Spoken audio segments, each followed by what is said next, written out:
Greetings from South Korea. I am Arirang News AI anchor. Here is the news-making headlines today. The Bank of Korea has raised its benchmark interest rate by a quarter percentage point to 2.75%. It is the first rate hike since January 2023. The decision comes as inflation has remained in the 3% range for 2 consecutive months, while growth forecasts have been revised upward on the back of strong semiconductor exports. The central bank was also under pressure as the exchange rate remained elevated at around 1,500 won per US dollar, while rising housing prices and growing household debt fueled concerns over financial stability, making it increasingly difficult to delay an interest rate hike. Experts forecast the Bank of Korea's next base rate increase to come in October, although some believe another hike could come as early as August. Korea's government and ruling Democratic Party agreed on Thursday to merge the Army, Navy, and Air Force academies into a single 4-year Korea Armed Forces Academy in Daejeon's Jongmyo military complex. Defense Minister An Gyubek said the merger, a campaign pledge of President Lee Jae-myung, aims to prepare officers for modern multi-domain warfare while reducing duplicated resources.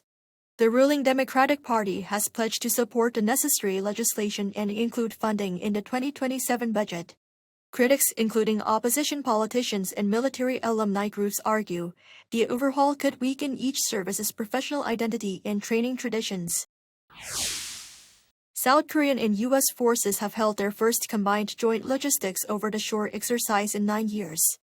The Allies used the South Korean Navy's Joint Logistics Over-the-Shore system, introduced last year, to unload equipment and supplies from vessels and move them onto land, using a temporary port, simulating a scenario where a major seaport has been disrupted.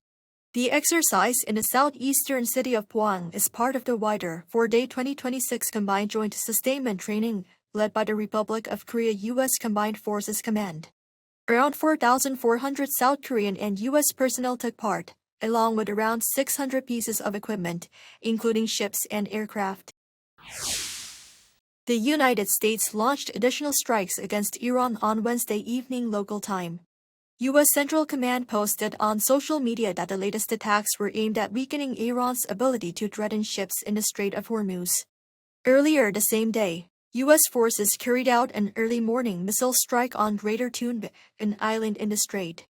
On Tuesday, U.S. President Donald Trump had threatened strikes on Iranian bridges and power plants if Tehran failed to return to talks next week. Asked the following day whether he would set a deadline, he declined, adding that Tehran better behave. Meanwhile, Iran's lead negotiator said Tehran had no reason to honor its memorandum of understanding with Washington if it saw no benefit. Interest in Korea's traditional culture continued to grow in the first half of the year, with 7,410,000 visits recorded at the country's royal palaces and Jongmyo Shrine.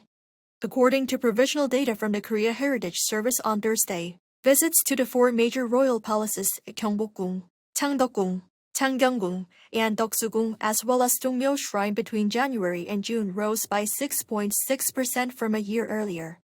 Of the total, approximately 2.27 million were foreign visitors, accounting for 30.6% of all admissions. Among the royal palaces, Gyeongbokgung Palace attracted the largest number of visitors, welcoming more than 3.65 million during the first 6 months of the year. That is all from me today. Thank you for watching.